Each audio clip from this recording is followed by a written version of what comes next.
우리 어른들이 아이들에게 하는 짓궂은 질문 중에 이런 질문이 있습니다. 엄마가 좋아? 아빠가 좋아? 여러분 많이 이런 질문 해보셨죠? 재미로도 해보고 정말 궁금해서 물어보기도 하고 또 여러분들이 어렸을 때의 어른들로부터 이런 질문을 받아보기도 하셨을 겁니다. 엄마가 좋아? 아빠가 좋아? 아이들의 입장에서는 대답하기가 굉장히 어렵습니다. 물론 선뜻 엄마가 좋아요 이렇게 대답하는 아이들도 있어요. 하지만 대부분의 아이들이 그 순간 고민합니다. 어떤 고민이죠? 마음속으로는 엄마가 더 좋은데 선뜻 엄마가 좋아요 라고 이야기하면 저기 구석에서 슬퍼하고 있을 아빠를 생각하니 이 쉽게 대답을 할 수가 없다는 겁니다. 그런데 우리 어른들은 어떻습니까? 엄마와 아빠 사이에서 갈등하고 고민하고 있는 그 아이의 얼굴을 보면서 너무 즐거워하죠. 참 대단한 것 같습니다. 예. 그렇다면 저도 여러분들에게 한번 질문해 봅니다. 여러분, 엘리야가 좋으십니까? 엘리사가 좋으십니까? 엘리야가 좋으세요? 엘리사가 좋으세요? 의견이 나눠질 수도 있을 것 같습니다. 엘리야를 좋아하시는 분들은 대부분 죽지 않고 하늘로 올라간 사람이기 때문에 엘리야가 좋다라고 생각하실 수 있을 것 같습니다. 오늘 본문 11절 말씀을 한번 읽어보도록 하겠습니다. 시작. 두 사람이 길을 가며 말하더니 불수레와 불말들이 두 사람을 갈라놓고 엘리야가 회오리 바람으로 하늘로 올라가더라. 아멘. 인류 역사상 죽음을 보지 않고 하늘로 올라간 사람은 엘리야와 에녹 두 사람밖에 없습니다. 그리고 우리 예수님 역시 부활하시고 하늘로 승천하셨기 때문에 예수님까지 포함하면 세 사람이 죽지 않고 하늘로 올라간 사람입니다.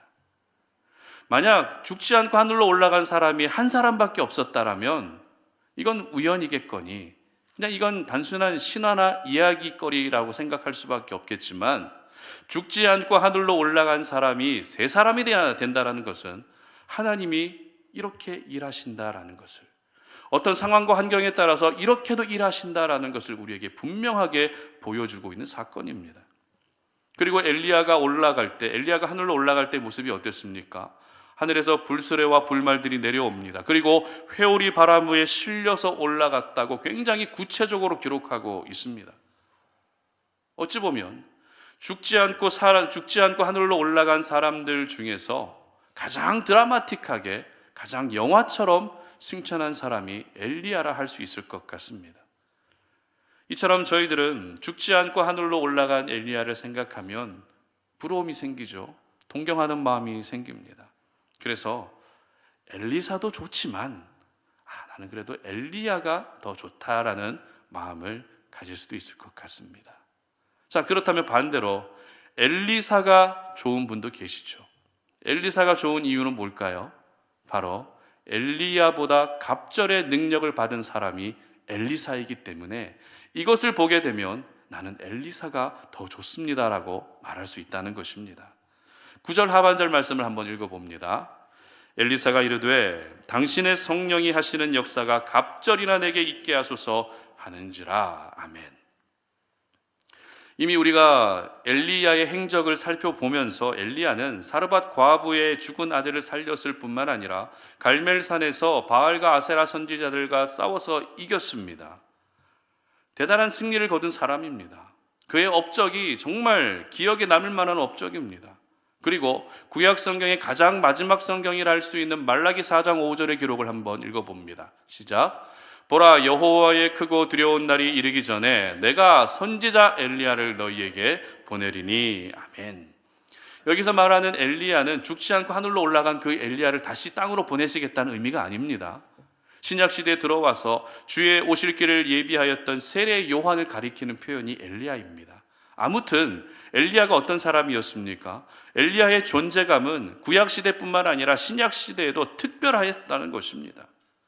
이스라엘 백성들 가운데에서 마치 모든 선지자들을 대표하는 상징적인 인물이 바로 엘리야였습니다. 그런데 그 엘리야보다 갑절의 능력을 가진 사람이 누구였다고요? 엘리사라는 것입니다. 그래서 엘리사를 좋아하시는 분들은 엘리야보다 갑절의 능력을 가진 사람이기 때문에 나는 엘리사가 더 좋다라는 생각을 가질 수 있을 것 같습니다. 그렇다면 저희들은 엘리야를 좋아해야 될까요? 아니면 엘리사를 좋아해야 될까요? 정답은 둘 다 좋아해야 된다는 것이죠. 우리의 사고 속에는 아이들에게 했던 그 짓궂은 질문처럼 둘 중에 굳이 하나를 선택해야 된다는 그런 고정관념이 있습니다. 그리고 오늘 본문도 역시 하늘로 승천한 엘리야에게 조금 더 포커싱이 되어 있기 때문에 엘리야를 더 주목하게 됩니다. 그러나 하나님은 우리가 엘리야의 인생을 통해서도 배우기를 원하시고 엘리사의 인생을 통해서도 배우기를 원하신다는 사실을 잊어서는 안 되는 것이죠. 그런 점에서 엘리야와 엘리사가 보여주었던 삶은 오늘을 살아가는 저희들에게 정말 귀한 도전이 될 뿐만 아니라 여러 가지 상황 속에서 이리저리 흔들리는 우리의 믿음을 온전히 하나님을 향할 수 있게 결정할 수 있게 하는 그런 방법, 내 삶의 목적과 방향이 어떤 환경에 따라서 자꾸 뒤바뀌는 그런 상황 가운데에서 온전히 삶의 목적이 하나님이 될 수 있게 하는 좋은 팁이 기록되어 있습니다. 오늘 말씀을 통해 저희들에게 주시는 은혜를 한번 나눠봤으면 좋겠습니다. 첫 번째는 마지막까지 사명을 감당해야 은혜가 임하게 된다는 것입니다. 2절 말씀 함께 읽어봅니다. 엘리야가 엘리사에게 이르되 청하건대 너는 여기 머물라 여호와께서 나를 베델로 보내시느니라 하니 엘리사가 이르되 여호와께서 살아 계심과 당신의 영혼이 살아 있음을 두고 맹세하노니 내가 당신을 떠나지 아니하겠나이다 하는지라. 이에 두 사람이 베델로 내려가니. 아멘. 여러분, 죽기 전에 꼭 한번 해보고 싶은 목록을 정리한 게 뭐죠? 버킷리스트입니다.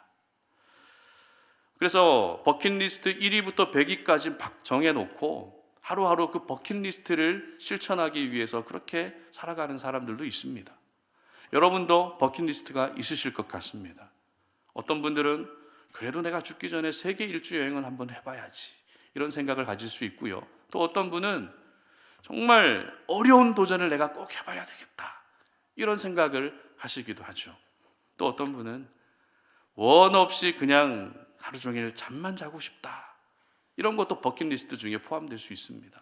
아니 그렇게 대단한 것은 아니라 할지라도 단 하루만이라도 내가 아무것도 신경 쓰지 않고 그냥 지내고 싶다라는 그런 마음을 가지고 있는 분도 있으십니다. 버킷리스트가 있다는 것은 한편으로는 우리의 삶의 새로운 활력소가 될 수 있습니다. 왜냐하면 지금 내가 힘든 시간을 보내고 있어도 내가 죽기 전에 꼭 해보고 싶은 것이 있다는 것과 없다는 것은 지금의 당장의 삶에 큰 영향을 미치기 때문입니다. 특별히 예수 믿고 구원받은 저희들이 절대 잊지 말아야 될 영적 버킷리스트 1위가 있습니다. 그게 무엇입니까? 끝까지 사명을 감당해야 된다는 것입니다. 주님 오시는 그날까지, 내가 천국 가는 그 순간까지 나에게 맡겨주신 그 사명을 끝까지 감당해야 되겠다는 것이 바로 우리의 영적 버킷리스트 1위가 되어야 한다는 것이죠. 왜냐하면 마지막까지 사명을 감당할 때 은혜가 임하기 때문입니다. 먼저 우리가 살펴볼 사람은 엘리야입니다. 1절 보도록 합니다. 여호와께서 회오리 바람으로 엘리야를 하늘로 올라가고자 하실 때에 엘리야가 엘리사와 더불어 길갈에서 나가더니. 아멘. 자, 이 말씀에는 두 가지 의미가 있습니다. 한 가지 의미는 하나님이 엘리야를 하늘로 데려 올라가시겠다라는 마음을 결정하셨다는 것이고, 또 하나는 엘리야의 승천이 임박했다는 것입니다. 그런데 하나님은 엘리야를 하늘로 데려가시기 전에 특정 장소를 먼저 거쳐가게 하셨습니다. 바로 하늘로 데려가신 것이 아니라 특정 장소를 먼저 거쳐가게 하셨다는 겁니다. 그곳이 어디입니까? 베델과 여리고와 요단강입니다. 이스라엘 역사 가운데 베델과 여리고, 요단강은 정말 귀한, 너무나도 중요한 의미가 있는 곳이죠. 베델에서 야곱은 하나님의 천사를 보며 여기가 바로 하나님의 집이다 라고 베델이라고 이름 짓습니다. 여리고는 어떻습니까? 약속의 땅 가나안으로 들어갈 때 가장 처음 무너뜨렸던 성이 여리고 성입니다. 그리고 이스라엘 백성들이 가나안 땅으로 들어갈 때 건넜던 강이 요단강입니다. 그렇기 때문에 역사적으로나 영적으로나 이 세 장소는 굉장히 중요한 의미를 가지고 있습니다. 하지만 그보다도 이곳에서 엘리야가 승천하기 전에 어떤 일이 있었는지를 우리는 먼저 주목할 필요가 있습니다. 무슨 말인가 하면 어떤 일이 있었는지를 알아야 하나님이 왜 엘리야를 하늘로 데려가시기 전에 이 세 지역을 순회시켰는지 알 수 있기 때문입니다. 먼저 베델에서 있었던 일을 한번 살펴보겠습니다. 3절 말씀 함께 읽어봅니다. 시작. 베델에 있는 선지자의 제자들이 엘리사에게로 나와 그에게 이르되 여호와께서 오늘 당신의 선생을 당신의 머리 위로 데려가실 줄을 아시나이까 하니 이르되 나도 또한 아노니 너희는 잠잠하라 하니라. 아멘. 그리고 여리고에서 있었던 일입니다. 5절 말씀 함께 읽습니다. 여리고에 있는 선지자의 제자들이 엘리사에게 나와 이르되 여호와께서 오늘 당신의 선생을 당신의 머리 위로 데려가실 줄을 아시나이까 하니 엘리사가 이르되 나도 아노니 너희는 잠잠하라. 아멘. 베델과 여리고에서 있었던 일이 비슷하죠. 어떤 일이 있었습니까? 선지자의 제자들을 만났다는 것입니다. 당시 베델과 여리고에는 선지자들이 배울 수 있는 선지 학교가 있었습니다. 그런데 하나님은 엘리야를 데려가시기 전에 베델에서 어떤 병든 자, 가난한 자, 이런 소외된 사람들을 돌봐주시고 그들을 고쳐주시고 그들에게 소망을 주시기보다도 선지 제자들을 만나게 하셨다는 것입니다. 그리고 여리고에서 엘리야가 말씀을 전하게 하신 것이 아니라 뭘 했다고요? 선지 제자들을 만나게 하셨다는 것입니다. 우리가 이것을 통해 알 수 있는 것은 이제 엘리야는 하나님이 데려가실 것이지만 남아있는 선지자들의 역할이 크다는 것입니다. 우상 숭배의 죄악이 넘쳐나고 그렇게 우상 숭배의 죄악으로 만연한 북이스라엘 땅 가운데 그래도 깨어있는 선지자의 역할이 중요했기 때문에 하나님은 엘리야를 그곳에 보내셔서 마지막 수업을 하게 하셨던 것입니다. 제가 목회를 하면서 느끼는 것은 신학교에서 배운 신학이라고 하는 이 학문이 목회 현장에서는 별로 도움이 안 될 때가 참 많아요. 오해는 없으셨으면 좋겠습니다. 학교 다닐 때는 그렇게 좋은 학점 받기 위해서 외우고 밤새 공부하고 그렇게 했었는데 정작 목회 현장으로 들어와 보게 되면 신학이라고 하는 학문이 더 도움이 되는 게 아니라 뭐가 더 도움이 되는지 아세요? 한 영혼을 향한 하나님의 마음, 잃어버린 양떼들을 향한 목자의 마음이 더 필요하다는 것을 매 순간 느끼고 있습니다. 신학이라고 하는 그 학문이 저에게 많이 부족하다면 목회하면서도 공부할 수 있거든요. 그렇지만 하나님의 마음이 없고 목자의 마음이 없으면 목회하면서 힘들 수밖에 없습니다. 하나님의 마음으로 목회하는 것이 아니라 내 마음으로 목회하는 것이기 때문에 그 목회는 오래 가지 못한다는 것입니다. 그렇기 때문에 저에게는 선배 목사님들의 지나온 현장의 이야기를 듣는 것이 더 도움이 될 때가 참 많습니다. 여러분도 그럴 수 있을 것 같아요. 마찬가지입니다. 선지 제자들이 앞으로 선지자의 삶을 살기 위해서 학교에서 배운 것도 물론 중요하지만 가장 치열한 현장에서 살아남았던 산 증인 바로 엘리야를 통해서 선지 제자들에게 마지막 수업을 시켜주고 계셨던 것입니다. 갈멜산에서의 대결과 극심한 가뭄 끝에서 하나님이 비를 내려주시는 기적과 사르밧 과부의 아들을 살려주신 그 하나님의 역사, 그 생생하게 일하셨던 하나님의 일하심을 선지 제자들과 함께 나누도록 하셨던 것입니다. 자, 그렇다면 그 다음 장소, 마지막 장소죠. 요단강에서 있었던 일은 어떤 일이었을까요? 9절 하반절 말씀 함께 읽습니다. 시작. 엘리사가 이르되 당신의 성령이 하시는 역사가 갑절이나 내게 있게 하소서 하는지라. 아멘. 분명 엘리야가 승천한 장소가 요단강이지만 요단강에서 또 다른 일이 있었습니다. 그 일이 어떤 일이었습니까? 바로 엘리야의 실제적인 후계 엘리사에게 갑절의 능력이 임한 장소가 요단강이었습니다. 여러분, 베델과 여리고 그리고 요단강에서의 공통점을 발견하셨습니까? 이 세 장소에서 하나님의 관심은 한 가지였습니다. 그것이 무엇인가 하면 하늘로 데려 올라갈 엘리야가 아니라 남겨진 선지 제자들, 엘리야의 남겨진 후계자 엘리사가 하나님의 관심이었던 것입니다. 그래서 하나님은 앞으로 말씀 사역을 감당해야 될 선지자를 세우는 사명을 마지막까지 감당하게 하셨습니다. 그렇습니다. 오늘 우리 하나님은 저희들에게 마지막까지 사명을 감당하라고 말씀하시면서 그 사명이 뭐라고요? 사람을 세우는 사명을 감당하라고 말씀하십니다. 우리가 교회에서 봉사를 합니다. 섬기는 역할을 감당합니다. 이 모든 사명의 첫 번째 목적은 하나님의 영광을 위한 것이지만 결국 내가 감당하는 사명을 통해서 한 영혼이 주께 돌아오고 그 한 영혼이 하나님의 사람으로 세워지게 해야 하는 것입니다. 바로 이것이 저희들이 감당해야 할 사명이고 이것이 바로 우리 송탄 오륜교회가 감당해야 될 사명이라는 것입니다. 이 지역 가운데 예배 자리와 멀어져 있고 하나님과 멀어져 있는 많은 영혼들이 있습니다. 그들을 다시 하나님의 자녀로 세워가야 될 역할을 누가 해야 됩니까? 우리 교회가 감당해야 한다는 것입니다. 여러분들이 감당해야 한다는 것입니다. 뿐만 아닙니다. 우리는 가정 안에서도 사명이 있습니다. 여러분, 가정 안에서 사명을 감당하면서 누구를 세워야 되죠? 여러분의 자녀들을 세워주셔야 됩니다. 여러분의 남편을 세워주시고 여러분의 아내를 세워주셔야 됩니다. 가정 안에서 세움받지 못하면 사회에 나가서도 세움받기 어려워지는 것입니다. 우리 교회 안에서 우리 성도님들 지낼 때에 서로를 돌아보면 참 귀하죠. 하지만 그들에게도 연약함이 있습니다. 부족함이 있습니다. 모난 부분들이 분명히 있습니다. 하지만 하나님의 나라는 그것까지도 품어줄 수 있어야 하는 것입니다. 여러분의 일터도 마찬가지입니다. 하루하루 살아가면서 만나는 모든 사람들도 마찬가지입니다. 결국 나를 통해서 상대방이 세워지게 하는 것이 우리가 마지막까지 감당해야 할 사명인 줄 믿으시기를 바랍니다.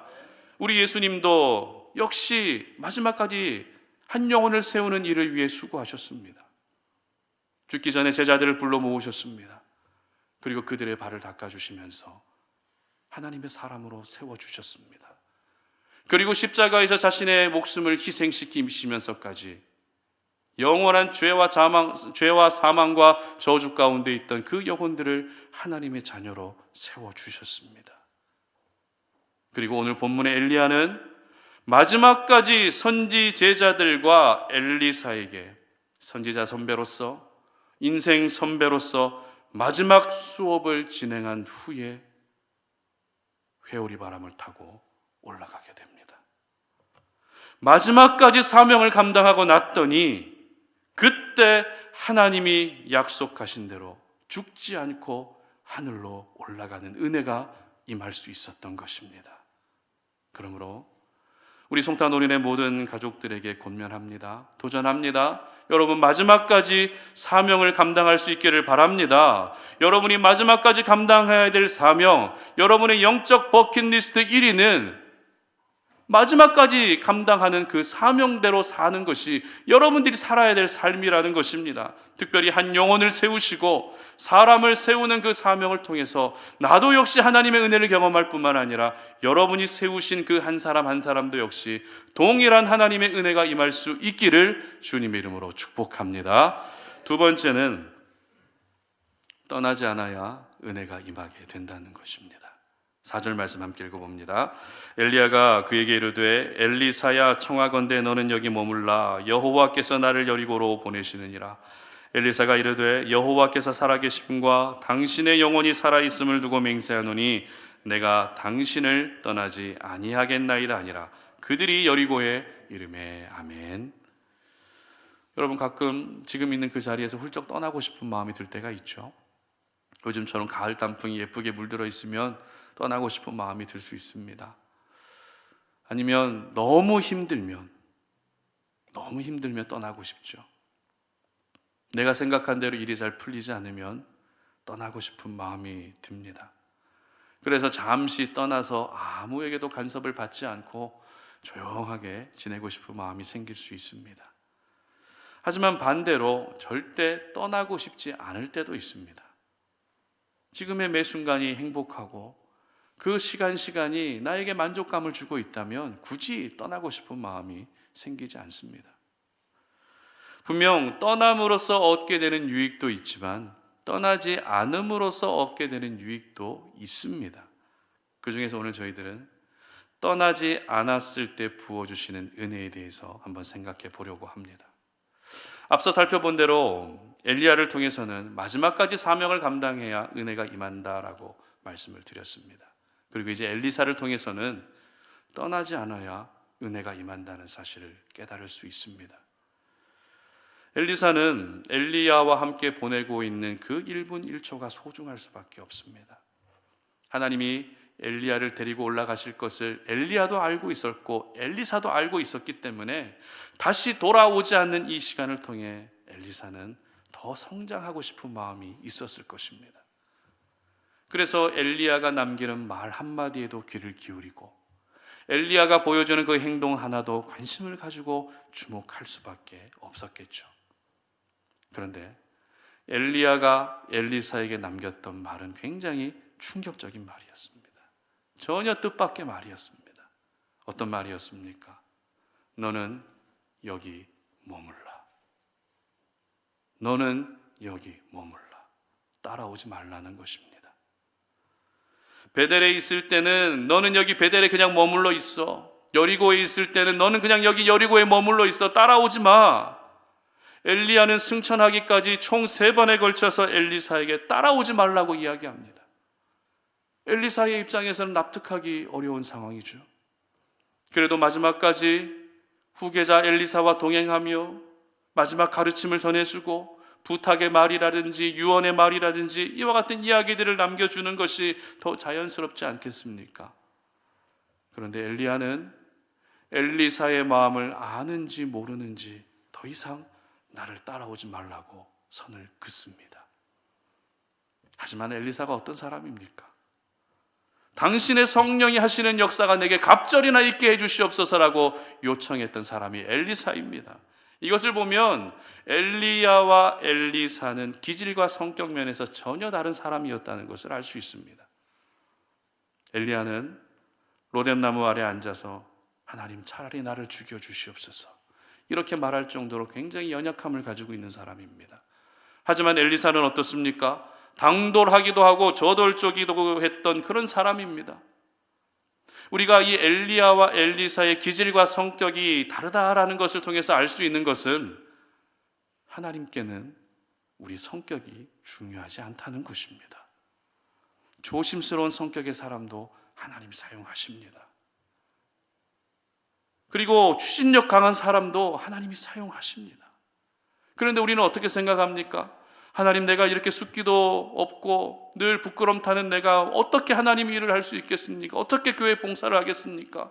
또 반대로 하나님, 내가 성격이 이렇게 급한데 어떻게 내가 하나님 일을 하겠습니까? 우리 성격의 그런 모습들을 보면서 스스로 선을 그을 때가 많다는 것입니다. 하지만 우리 하나님은 우리의 성격을 보시며 사용하시는 것이 아니라 하나님을 사랑하는 마음을 가지고 변함없이 하나님을 의지하는 믿음으로 오늘도 하나님 앞에 엎드려 기도하는 사람을 사용해 주시는 줄 믿으시기를 바랍니다. 그렇다면 여기 머물라라고 하는 이 말에 엘리사는 어떤 반응을 보였을까요? 4절 하반절 말씀 보도록 합니다. 시작. 엘리사가 이르되 여호와께서 살아계심과 당신의 영혼이 살아있음을 두고 맹세하노니 내가 당신을 떠나지 아니하겠나이다 하니라. 아멘. 그리고 2절 하반절 말씀 함께 읽습니다. 엘리사가 이르되 여호와께서 살아계심과 당신의 영혼이 살아있음을 두고 맹세하노니 내가 당신을 떠나지 아니하겠나이다 하니라. 아멘. 그리고 6절 하반절 말씀도 보도록 합니다. 그가 이르되 여호와께서 살아계심과 당신의 영혼이 살아있음을 두고 맹세하노니 내가 당신을 떠나지 아니하겠나이다 하는지라. 아멘. 어떠십니까? 3번에 걸쳐서 여기 머물라는 엘리야의 말에 3번에 걸쳐서 엘리사는 당신을 떠나지 않겠습니다, 맹세코 당신을 떠나지 않겠습니다라고 이렇게 대답하고 있었습니다. 여러분, 만약 엘리사가 엘리야를 떠나서 그냥 베델에 남아 있었다면 어땠을까요? 아니면 엘리야를 떠나서 여리고에 그냥 머물러 있었으면 어땠을까요? 아니면 애초에 엘리야와 동행하는 것을 거절하고 길갈에 머물러 있었으면 어땠을까요? 결코 요단의 은혜가 임하지 못했을 것입니다. 갑절의 능력을 경험할 수 있는 그 은혜가 임하지 않았을 것입니다. 엘리사가 엘리야를 떠나지 않았다는 것은 엘리야의 하나님이 곧 나의 하나님이심을 믿고 내가 당신을 떠나지 않는 것처럼 결단코 하나님을 떠나지 않겠습니다라고 하는 이 믿음의 고백이었던 것입니다. 그렇습니다. 하나님은 오늘 저희들에게 떠나지 않아야 은혜가 임하고 떠나지 않아야 은혜가 경험될 수 있다라고 말씀하고 계십니다. 그런데 저희들은 떠난다라는 말을 들으면 가장 먼저 어떤 생각이 들죠? 물리적인 장소, 어떤 자리를 먼저 생각하게 됩니다. 그래서 내가 그 자리를 떠나면 안 되지, 그 장소를 떠나면 안 되지 이렇게 생각해요. 그러나 떠남에 대한 영적인 의미는 물리적인 장소가 먼저가 아니라 하나님에게서 마음이 떠나는 일이 없게 하는 것이 먼저입니다. 우리가 지금까지 열왕기 말씀을 계속해서 묵상하고 있는데요, 열왕기 말씀 묵상하면서 하나님에게서 마음이 떠났던 수많은 왕들을 살펴보고 있습니다. 그리고 앞으로도 하나님에게서 마음이 떠난 여러 왕들이 등장합니다. 결국 열왕기는 하나님에게서 마음이 떠났느냐 떠나지 않았느냐 이것으로 그 인생이 평가되는 성경인 것입니다. 그래서 열왕기 기자는 당신을 떠나지 않겠습니다라고 하는 엘리사의 이 고백의 말씀을 가지고 열왕기 전체의 스토리를 이어가고 있는 것입니다. 여러분, 하나님을 떠나면 은혜가 임하지 않습니다. 하나님을 떠나면 은혜와 더 멀어질 수밖에 없습니다. 비록 내 삶이 내가 뜻한 대로 잘 풀리지 않고 전혀 다른 방향으로 가고 있어도 여러분의 마음은 절대 하나님에게서 떠나지 않게 하시기를 바랍니다. 하나님에게서 내 마음이 떠나지 않는 한 은혜는 반드시 임할 줄 믿으시기를 바랍니다. 바라기는 엘리사가 경험했던 이 요단의 은혜가 우리 송탄 노린의 모든 가족들에게 동일하게 임할 수 있기를 주님 이름으로 축복합니다. 말씀을 맺겠습니다.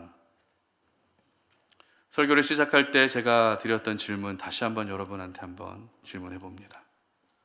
여러분은 엘리야가 좋으십니까? 엘리사가 좋으십니까?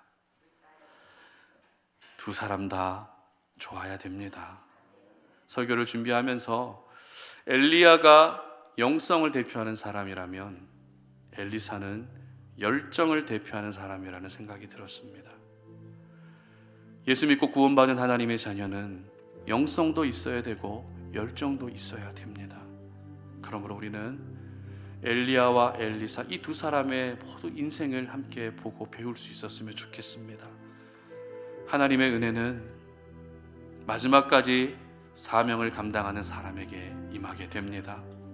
우리 송탄오린의 모든 가족들이 감당해야 될 사명은 사람을 세우는 사명입니다.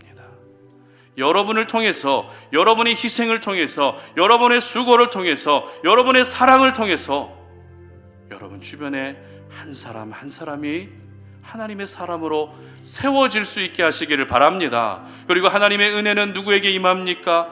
마지막까지 하나님에게서 마음이 떠나지 않는 사람에게 임하는 것입니다.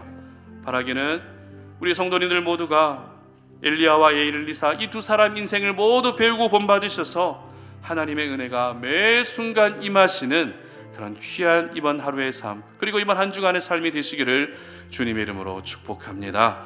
우리 시간에 함께 찬양할 텐데요, 주님 다시 오실 때까지 찬양할 때 하나님, 내가 주님 다시 오시는 그날까지, 내가 천국 가는 그 순간까지, 하나님이 나를 부르시는 그 순간까지 사명으로 살겠습니다.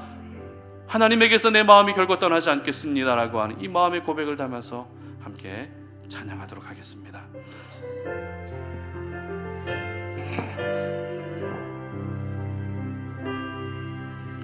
주님 다시 오실 때까지 나는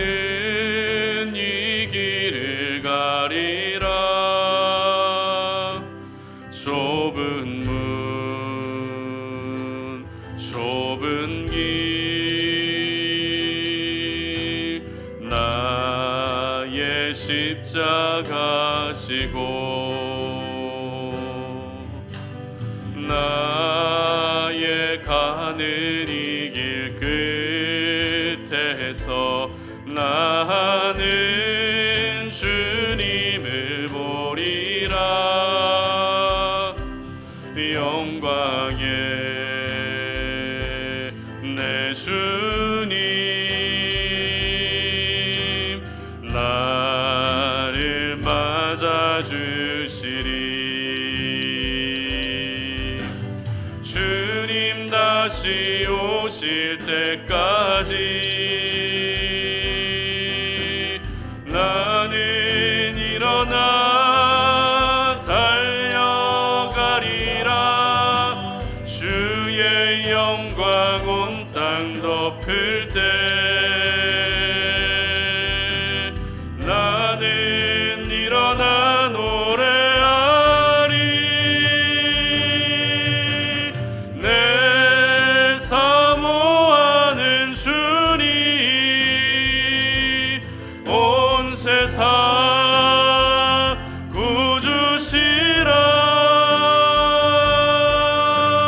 내 사모하는 주님 영광의 왕이시라. 주님 다시 오실 때까지 주님 다시 오실 때까지 나는 일어나 달려가리라. 주의 영광 온 땅 덮을 때 나는 일어나 노래하리. 내 사모하는 주님 온 세상 구주시라. 내 사모하는 주님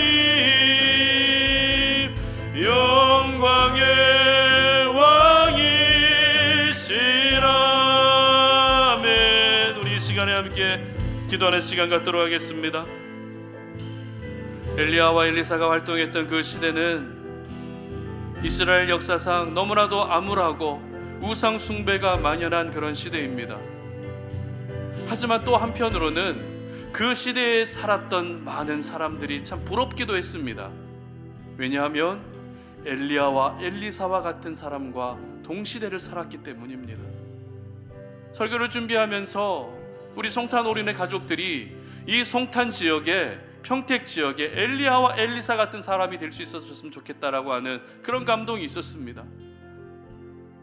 엘리야와 엘리사처럼 살아서 그 시대에 하나님께 쓰임받고 엘리야와 엘리사처럼 살아서 그들을 통해 수많은 영혼들이 살아나고 수많은 영혼들이 하나님의 사람으로 세워지는 그와 같은 은혜가 있었으면 좋겠다는 생각이 들었습니다.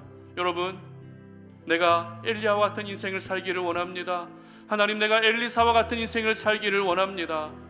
음란하고 어두운 이 시대를 살아가고 있지만 하나님 나를 거룩하게 구별하여 주셔서 엘리사와 같은 인생을 살게 하시고 엘리야와 같은 인생을 살게 하여 주시기를 원합니다. 마지막까지 내가 사명을 감당할 수 있도록 은혜를 베풀어 주시옵소서. 마지막까지 내 마음이 하나님에게서 결코 떠나지 않게 해주시옵소서. 그래서 하나님의 은혜가 내 삶 가운데 충만하게 임할 수 있게 해달라고 이 시간 함께 주여 한번 외치고 기도하며 나아갑니다. 주여, 하나님 아버지 감사합니다. 하나님 오늘 이 시간에 우리가 주의 말씀을 통해서 하나님 아버지 이 마지막 때에 우리가 어떻게 살아가야 할 것인지, 하나님의 구별된 사람으로 어떻게 살아가야 할 것인지를 기억하며 나아갑니다. 하나님 아버지, 엘리야의 인생을 우리가 그리워합니다. 엘리사의 인생을 우리가 본받기를 원합니다. 하나님 아버지 정말 우리가 엘리야와 엘리사처럼 이 마지막 때에 하나님이 사용하시는 귀한 일꾼들이 되기를 원합니다.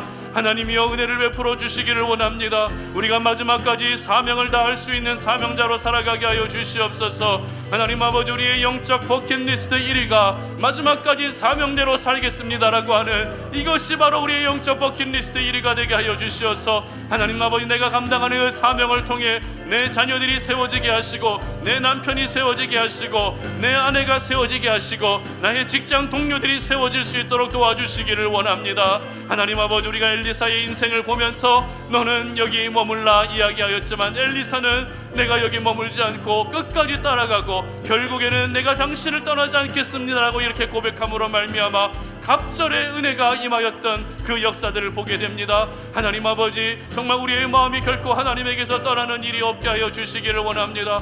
우리의 마음이 오늘도 하나님을 향할 수 있게 하여 주시기를 원합니다. 우리의 마음이 하나님께만 있게 하여 주시어서 하나님 아버지, 이 시대를 살아갈 때에 우리의 마음이 좌로나 우로나 치우치지 아니하게 하시고 하나님만을 사랑할 수 있게 하여 주시기를 원합니다.